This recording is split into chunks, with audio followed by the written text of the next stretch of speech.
You're listening to Sox in the Basement, a production of the Broadcast Basement Limited, where every show is 30 minutes of good and comes from a basement bar on the south side of Chicago. Pull up a stool, pour a cold one, and join us right now for Sox in the Basement. Heard everywhere podcasts can be found, and always at soxinthebasement.com. And belly on up to the 9-foot homemade oak bar. Pour yourself a cold one. No, wait, check that. Pull your pontoon up next to my pier and crack open a beer. All right, I am up at the Lake Cottage this week. This is Sox in the Basement. I wish you would have told me that, and I'll just apologize in advance about the windows. I'll fix it. But I wish you would have stocked the fridge at the bar. Yeah, well, you know what? Listen, through the magic of podcasting, I am not with Ed. We did this last year, and I pretended I was with Ed. I felt like just a deceitful person, and so I would say that you wore your shame openly after that. But I take this week, like in the middle of summer, once a year. My dad's got this really nice cottage. We call it a cottage, but in reality, like he started it off as like one of these small prefab homes that they deliver on the back of a truck that he put on land that he had bought like 5 years earlier. But over the years, it's continued to grow. There's continuously add-ons and things like that. And I'm sitting in this little apartment over the top of his garage, and he keeps a bar in below, right along the waterfront here in Rochester, Indiana, on beautiful Lake Manitou. And if you were paying attention on Twitter on Monday night, we were inadvertently in a snapshot from a listener of Sox in the Basement who was taking a picture on the exact same lake of the sunset. And I was like, that's our boat. And I can only tell that because I know how many people are on our boat, what the boat looks like, and that the fact that my daughter was sitting up in the back of it. So you can see somebody sitting up in the back of it. And this guy just randomly got it, and it was on Twitter. And I saw it and retweeted it from the Sox in the Basement account. So the jig is up. I'm up at the Lake Cottage. And, you know, I needed a break. I needed a chance to just kind of breathe. I needed to get away from the world. I needed to turn off my phone. I needed to skip a few White Sox games. I feel like maybe I should never watch again. You ever watch that show Tiger Town, that movie Tiger Town about the kid where the Tigers win whenever he's in the stadium? And you're thinking you should only you shouldn't watch because they only win when you don't watch? I never watched them when they were in San Francisco. They won all 3 games. I turned them on just in time for the triple play last night. I'm not even joking. Right. On Monday night, I'm looking at my phone. I'm like, oh, all right, they were winning. Then I see that they're losing. And then I'm like, all right, I'm going to flip it on because Moncada's at the plate. I get an alert. Moncada's at the plate. He's got 2 on and no out. And I walk in to the house and I flip the TV on and I watch him get the hit to tie the game. And this is where my viewing experience begins. The first time I've turned on the White Sox since they were playing the Angels. I haven't turned them on. I never watched them. I needed a break. I got up here and I just sat on a boat and let the waves rock me into a gentle peace. And I'm like, I'm going to watch this. This is a big series. I've been waiting for this series. I'm going to get in here. I'm going to watch this. We're going to get a big hit here. There's no outs. There's 2 on. This is it. This is where we break it open against this Twins team. We're on a roll. You know, a couple minutes after I flip this thing on, I watch the first ever 8-5 triple play in the history of baseball occur. And everything about the play on Monday night that sunk the White Sox, and that is the play that sunk them. They easily are going to get 1 run in that inning. They probably should get 2 of them. The runner should, at least the runner should advance. Engel should be able to tag and go to third with 1 out. I don't even think extra innings occurs on Monday night if you don't blow that so badly.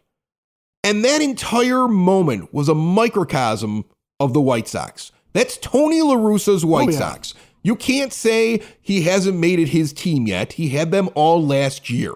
This is this manager, this coaching staff, this general manager's White Sox. It's a team that's got a low baseball IQ. It's a team that makes excuses.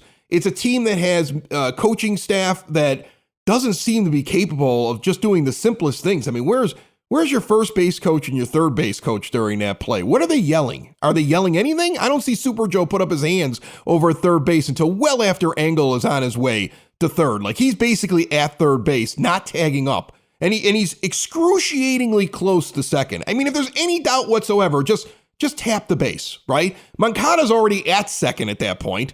I don't know what he's watching. I mean, he doesn't even come halfway or look at it. That's what this team is. This is a bad baseball team. This is a badly coached baseball team. This is a baseball team that makes dumb plays. This is not a team that goes out and wins a championship. This is a team in which the guy who's considered to be the lifeblood of your team, one of your star players, he's in national television commercials, Tim Anderson, at the end of a game, which has been very frustrating, sure.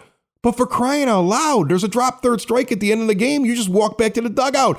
Everybody from the umpire, the catcher, the pitcher, the players on the field, the announcers, Benetti and Stone, they're trying to figure out what you're doing. You don't even go and make an effort. Maybe the guy throws the ball over the first baseman's head. I mean, 99 out of 100 times, they're just going to throw you out on the drop third strike, but you just walk back like, forget it. I don't care. That's what this team is. That's what this team is. And you're sitting around and you're watching it, and every night it's the same thing. I mean, I don't know if I'll turn it on. I don't know if I'll turn it on tonight, on Tuesday night. I'm going to have to start watching from afar because I'm too much of a fan that it breaks my heart to continue to watch this garbage that is being put on the field. And to listen to the excuses, Ed. I mean, Ozzie Guillen, they go to the mid-game break, and he loves Yoan Moncada so much. We've talked about this on the show, how protective he was of him just a couple of weeks ago on television, right? And he's on TV trying to tell you that Byron Buxton made such an incredible play that, well, it's all totally understandable. No, it isn't. I've seen plays like that all throughout the year in highlight reels. It's not like that was something that nobody. You're telling me none of these people even thought it was possible he could catch that? That's similar to Tony La Russa not understanding that Byron Buxton hits nothing but home runs against the White Sox. I think he's 6 for his last 6 games against the White Sox. We keep pitching to him. All right. At some point, the excuses that's all they are. They're just blind excuses right now for a poorly coached team that plays baseball badly.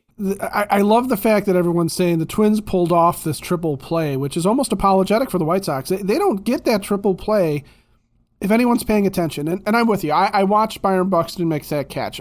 I'm not going to say it wasn't a great catch. He did a fantastic job getting that ball. But how many baseball plays have you seen in an outfield where the center fielder, the right fielder, left fielder, whoever's out there has their back turned to the infield, they make an over-the-shoulder catch, they bounce into the wall. What's the one thing you can pick up if they don't make the catch? The ball popping out and running away from them. You didn't see that there. And by the time you get back, it wasn't even a hit and run. By the time you get back, you see that Engel, you're right, is at third, and Moncada, by the time they throw it back in and tag Engel out, Moncada's standing at second base like he's the fielder. I don't know where he was or what he was trying to do or if he just gave up on it. And by that time, he's toast, so fine. But it wasn't a hit and run where the runners are in motion and Pollock hits one, Buxton makes a great play, and the guys are hung out to dry. That makes some sense from a baseball standpoint. Darryl Boston's job in that situation as a first base coach is to watch the ball and guide the runner on first base. Joe McEwing's job as the third base coach, because the ball and the player behind Adam Engel, is to watch and yell to Engel whether to go or not. And if and this is where McEwing, again, this coaching staff sometimes infuriates me because McEwing sends guys at the wrong time. It's like he's lost his depth perception or something. He can't judge what's going on. Most outs in baseball at home plate. That's your third base coach. If you think we're picking on the guy for no good reason, most outs at home plate in all of baseball. Okay, you can't tell me he's a capable third base coach. And McEwing's the job there. Let's say that Buxton doesn't come down with that, and you end up with the bases loaded in that situation. Is that really the end of the world? Does Engel have to score? Also, Adam Engel is supposedly one of your fastest players, so even if he has to hold back and wait, at that level of depth in the outfield, there's still a chance that Engel could come around and beat the throw. And at least, McEwing's got a chance to do his favorite thing and get a guy thrown out at home, which he's done more than any other third base coach in the league. So he loves it. He loves it. That's maddening enough. But then the way the game goes from there. Look, the Twins are obviously leading the division. They are not a bad team. That narrative is done. They are a young team that has a lot of talent. And they're a problem for the White Sox this year and going forward. Same thing with the Guardians. Same thing with Cleveland. But you have an opportunity in that game to take it back from you. You have the home advantage in that game. And by the time you get to extra innings, and fine, you don't score in that inning, you end up going to extras, it's mismanaged again in the 10th. You have an opportunity right off the bat to make a move that makes a lot of sense given the fact that Luis Arraez is this contact machine in a situation where you're going to, any kind of contact you give up to the guy, it has, an overwhelming chance to score that run from second base. But they don't take advantage of the fact that you could just put him on first, right? And manage it that way. Other teams have done that to the White Sox. They've started off extra with an innings. Intentional walk. They've seen the White Sox. The Rangers did it to them. The Rangers did it to the White Sox. And they put the dangerous hitter on first base so they can get to the guy that's more likely to hit into a double play or isn't as dangerous. Other teams do that. I mean, we don't do that. We have a Hall of Fame baseball person who sees a different game than the rest of us are watching. But the other teams do this. And it's so frustrating to watch the team because I think most of us, any of us who have been baseball fans and have watched the game and grown with the game over the years and learned new things about the game, have been open to things like different statistical ways to picture a baseball player and different strategies. Look, we're all sitting here learning how extra innings works in the same amount of time as Tony La Russa, and I think fans are frustrated that they have a better understanding as to how to handle that at the back end than he seems to be able to handle it. And we're going to get into that in a second, but I wanted to tell you a little experience here up at the lake. One of the great things that my parents put in the section of the home that my family stays in is there's a shower that has a seat in it. Oh, I love it. I did a sit down shower. And I've decided all my showers should be sit-down showers. I'm not, like, right now I don't need it for any good reason. Yeah, you're perfectly capable of standing in a shower, right? No, yeah, but why do it? That's my question. Okay, well, that's a good question. Why do it? I sat down, I sat in the shower, and I was like, man, I'd much rather, this is very relaxing. I can see like halfway through the shower, I take a nice 2-3 minute break. Just kind of sit down, just kind of gather my thoughts as the water drips on me. Okay. If you're looking for something like that, or let's say you medically need it, or you have a parent that needs things as they're getting around the home, Hyatt Home Medical Equipment. They've got everything from the CPAP machines. They do diabetes control. They have all the equipment for that. But they also put like the chairs that bring somebody from the first level of the home to the second level of the home and run along the stairs. They have retrofitting for your bathtub, your shower, easier way to get in, get out, hand railings. The whole idea is you want to stay independent in your home. If you're injured, if you're suffering from something, or if just like old age is catching up, all right, they can take care of that for you, keep you in your home, and actually like do it at a really good price. In fact, if you mention Sox in the Basement, you get money off. Reach out to them today. First of all, check out the website, hhme.com. That's Hyatt Home Medical Equipment, hhme.com, or stop into their showroom. Once again, mention Sox in the Basement, get that discount. 3518 West 95th Street, Hyatt Home Medical Equipment. Now, I sat in the shower after the game on Monday night because I needed to go in there and just take a moment. What's Dad doing? He's in the shower. Why? The White Sox broke his heart again. He's just sitting in there. He's sobbing. That's what's happening. Have you seen something that makes you think they can do this? No, I really haven't seen anything that suggests that they are ready to turn a corner. And injuries are the one thing I think a lot of people hang their hats on. That when we get healthy, but really right now you have two guys that are out of the lineup that were intended to be big parts of the offense and big parts of the team. And that's Eloy Jimenez and Yasmani Grandal. But when Grandal was playing at the beginning of the season, he was splitting time with Reese McGuire. So I'm not entirely sure what to make of Yaz being off the team right now, because I'm not entirely sure he was on the team at the start of the season anyway, the way they were using him. And Eloy, maybe Eloy makes a difference in some of these games if he's hitting the way we expect him to hit. I'm not going to say that hasn't had an impact. But there comes a point, though, where you look at things that they can control. You can't control the injuries. But when you're trying to project that a team can turn around, you look at what they can control. And you get situations, circling back to the extra inning stuff, okay? They are now 4-6 in extra innings. They played 10 extra inning games. And when they have been the home team, there has not been an extra inning game that they have not given up a run to the opposition before they've had to come up to the at-bat. They have not been in a situation to walk it off, except for in like the 12th inning or something like that, where they have a couple of walk-off wins. But first, they go into the 10th and they give up that run, right? Or one run or a couple of runs. And they have this back and forth. They haven't had a really clean extra inning game, except when they've been a couple times when they've been the road team, managed to score in the 10th and got the save. Okay, so it's effectively the 9th inning just repeated over again.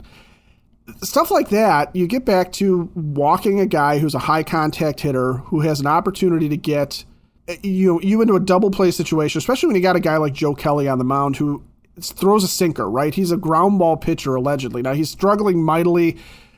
He's not doing well. He's brutally bad. When you look at Joe Kelly and you look at his offseason signing, when you look at Garcia and you look at the 3-year deal, when you look at how money was spent in the offseason, put a target right on Rick Hahn and stop saying, well, Tony this and Tony that. You can't tell me that Rick Hahn is still sitting around in the front office and he's not allowed to choose which players that he wants. Like, he has no input whatsoever.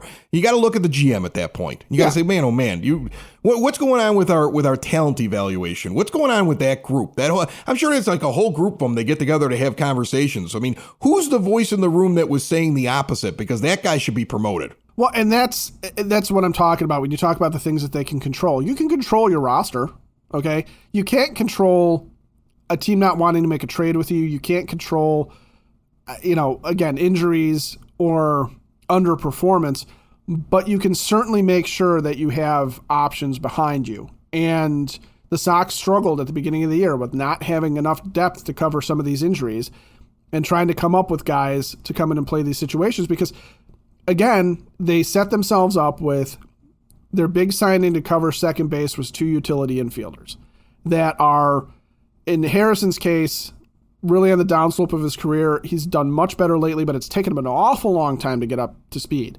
And then Larry Garcia, who has made a very lengthy career on the White Sox of being a guy off the bench, but you signed him like a starter. You can control those things. I'm sorry, you can. And the Sox don't take advantage of the stuff that they can control and putting things that are in front of them into motion the way that a regular team, a competent team, seems to be able to do. They're just sitting back, relying on talent. They are waiting. I feel like this team is just waiting for someone to be so talented that they take over the games. And they've got guys who, in theory, could do that. But sitting here waiting for Tim Anderson to win ball games for you, when Anderson himself seems to be struggling and checked out of what's going on this season, right? Or sitting here waiting for Jose Abreu to come back and become an MVP. I think you're right about, Abreu. What has got to be going through his head here, right? This is potentially his last season with the team. If you're Jose Abreu right now, everybody's sitting around going, well, of course you sign Abreu. Or they're having this argument over like what you're going to do when he becomes a free agent next year. If you're Jose Abreu, do you have any belief that sticking with the White Sox, especially if they don't make major changes to their roster, that this team is ever going to win you a title? He's sitting there watching this. He can't be happy with what he's seeing. He's seen way too many baseball games. And he's looking around right now going, what the heck is going on here? What am I a part of? What am I going to do next year? Because I'm going to tell you this, you can't just walk out with the exact same thing next year and sit there and tell me, well, it was because of these injuries, but we'll be good now. Our manager's all of a sudden going to know what to do.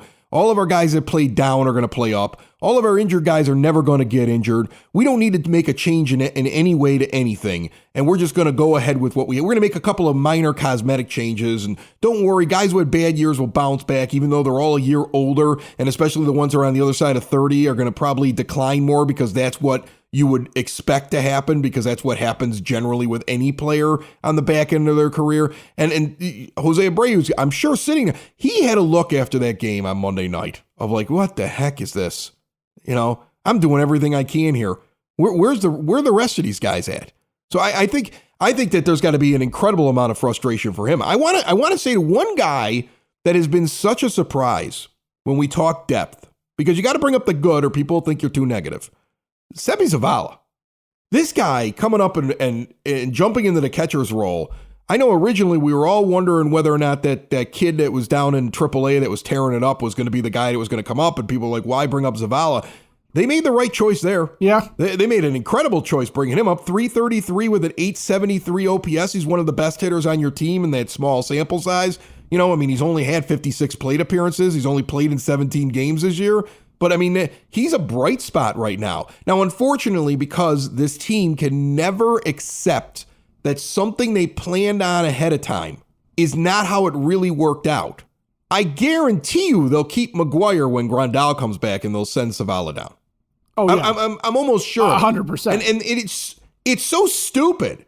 And it's something that no good baseball team that was well run would do. But Reese McGuire will be sitting on this team along with Yasmani Grandal in a couple of weeks when he comes back. And Reese McGuire will be almost splitting time evenly with Yasmani Grandal again when Grandal comes back. They'll wait until Zavala has a bad 2-3 days, and they'll use that as their excuse to make the moves that they're going to make.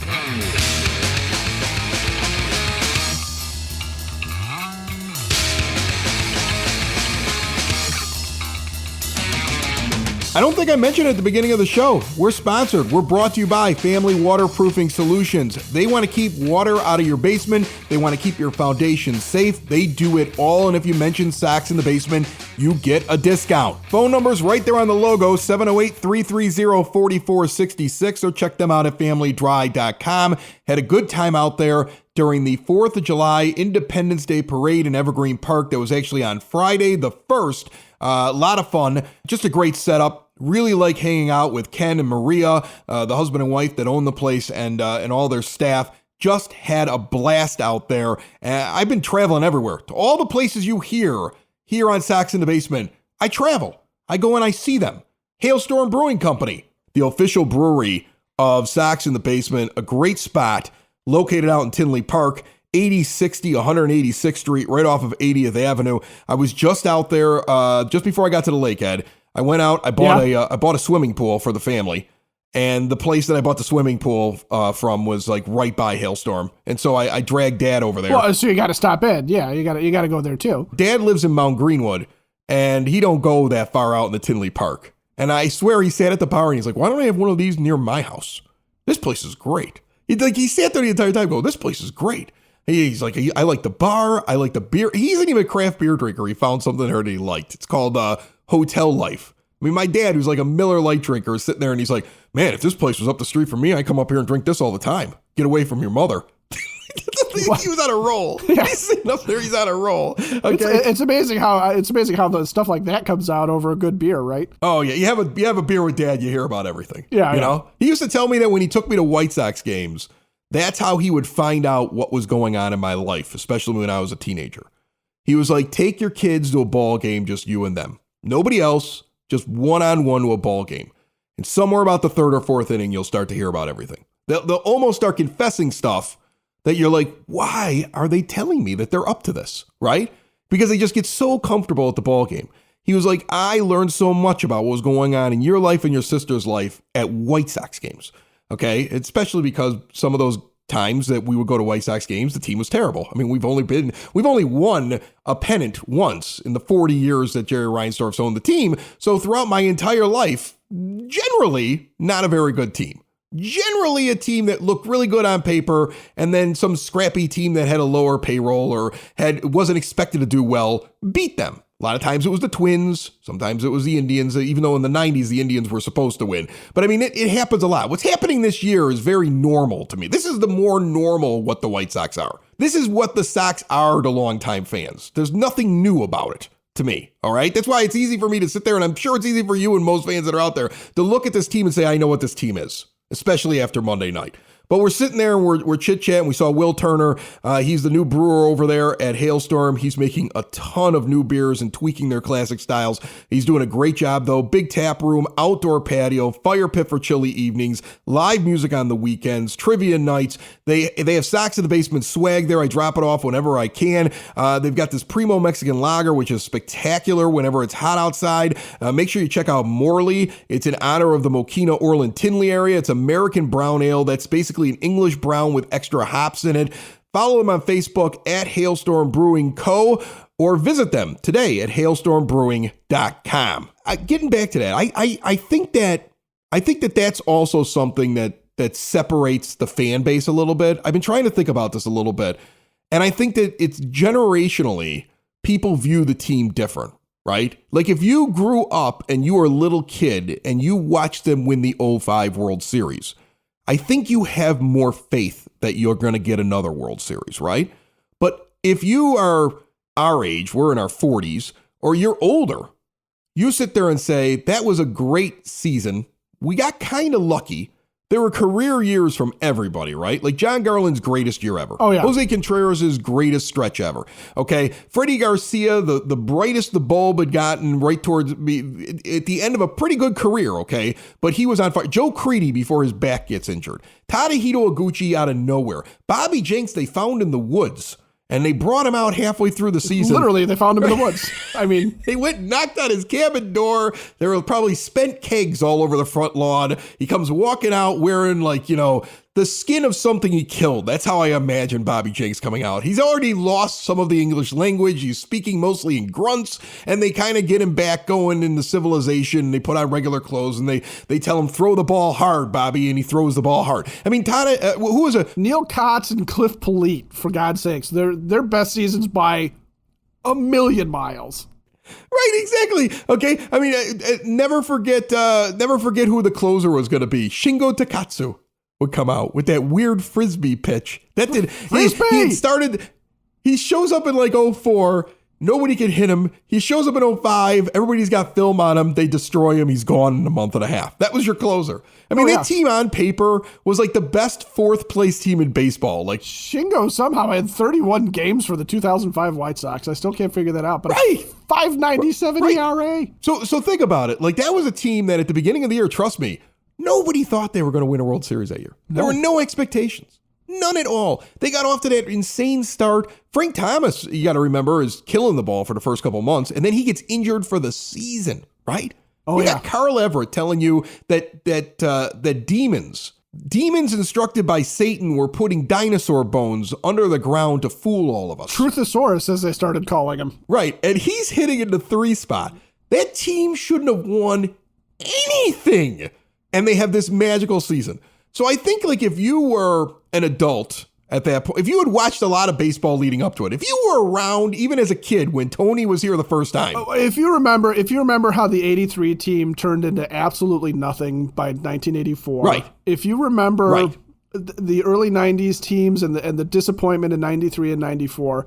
If you remember the 2000 team being a flash in the pan, 2005 was just, you're right. As an adult, it was this unreal, I can't believe this is happening to me and my team. The 2000 team in my mind was never going anywhere. Like I was already jaded by the 2000 team. Okay, You're putting Jim Parquet out there and you're telling me that's the guy who's going to lead you against everybody else's ace? Come on. I remember watching that team going, well, we'll see how far this goes. Well, we got the answer. We got the answer to that. I think there's a section of the fan base that has a greater just because we've been hurt more, right? Yeah. But sits there and says, this is normal. And I think when we did the rebuild, everybody got in their mind, well, look what the Cubs did. They did a rebuild. We had listened to it nonstop on the radio for years and years. We had to experience the entire thing. We had to watch the whole city go crazy in 2016. So we'll just do a rebuild. And if we do a rebuild, it's an automatic world championship we're going to get. But what we left out of the equation was this function that is the Chicago White Sox. The team that will take something good and just ruin it. It'd be by mismanagement, bad coaching, terrible decisions in the front office. What's going on now with this team, the excuses, I love the excuses. It's always somebody else's fault except for the people that are in charge. And so it's not as shocking to me as I sit back and I relax and I'm here at the cottage and I get a little perspective and I turn off the phone for a couple of days. You get to sit down in the shower, all those things. Right. I get to sit in my shower and, and enjoy that. And, and I could sit there and just talk baseball with my dad and my brother-in-law and all the noise cut out. Nothing. I'm not surprised by what has happened here. I'm upset about it. I'm disappointed in it. I believe Luis Robert was going to be an MVP candidate. He's basically at an OPS of an average baseball player right now. The average OPS in baseball, I think, is about 2 points off of what Luis Robert's doing. Yeah, that doesn't mean he's a terrible guy or I dislike him personally. I'm disappointed. He's having a down year this year. Okay, but the problem with the White Sox is they expect everything to go perfectly, right? They go, you know what? Everything's going to go exactly right. We're not going to have any injuries. We're going to win a World Series. And I think the realistic baseball fans will sit there and say, that's not how baseball works. And I don't fault people who grew up on a World Series, remember it with a childlike innocence, and then believe because of what happened with the Cubs that a rebuild just instantly equals a championship. But if they weren't jaded before, they're about to join the jaded White Sox group that I've been a part of for decades. So welcome, all of you. And you can thank the people running this team for introducing you to all of us. Sox in the basement. Sox in the basement. Sox in the basement. Sox in the Basement. Heard everywhere podcasts can be found. And always on soxinthebasement.com. Oh, Tony's got a sit-down shower. I'm sure he's got one of those. Hey, if not, he's listening right now. You are not. And he's like, yeah. You are not a legit Hall of Fame guy if you haven't done the sit-down shower.